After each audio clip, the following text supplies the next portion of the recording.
d'abord, le parquet vient d'ouvrir une enquête du côté de la mairie de Notre-Dame de Gravenchon. La justice cherche à savoir si les véhicules de service ont pu être utilisés à des fins personnelles. C'était hier, en tout cas, l'objet de discussions au conseil municipal. Notre-Dame de Gravenchon, 8000 habitants, l'une des communes les plus riches de la Pointe de Caux, une ville aujourd'hui au cœur d'une enquête judiciaire. Ce dossier d'une centaine de pages, ce sont les élus de l'opposition municipale qui l'ont établi. 1 an d'investigation dans les archives de la ville. Leur constat, l'absence de transparence quant à l'utilisation des véhicules de service. Aucun carnet de bord, aucune information précise sur les déplacements. Idem pour les cartes destinées au paiement du carburant.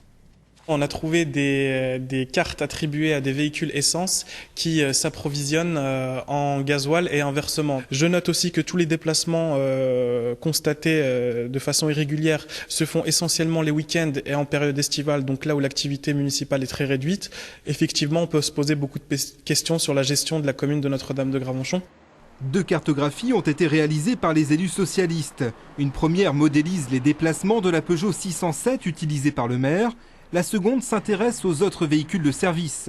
En conseil municipal, l'opposition a réclamé des explications, demande d'explications aussi sur les importants montants versés pour travaux à ce garage. Mais côté mairie, silence radio.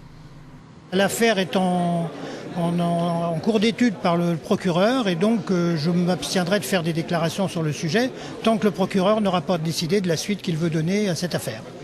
Le 13 septembre dernier, Jean-Claude Vess était convoqué au commissariat de police de Lillebonne.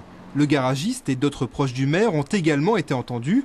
À présent, la justice poursuit son enquête, les élus de l'opposition aussi.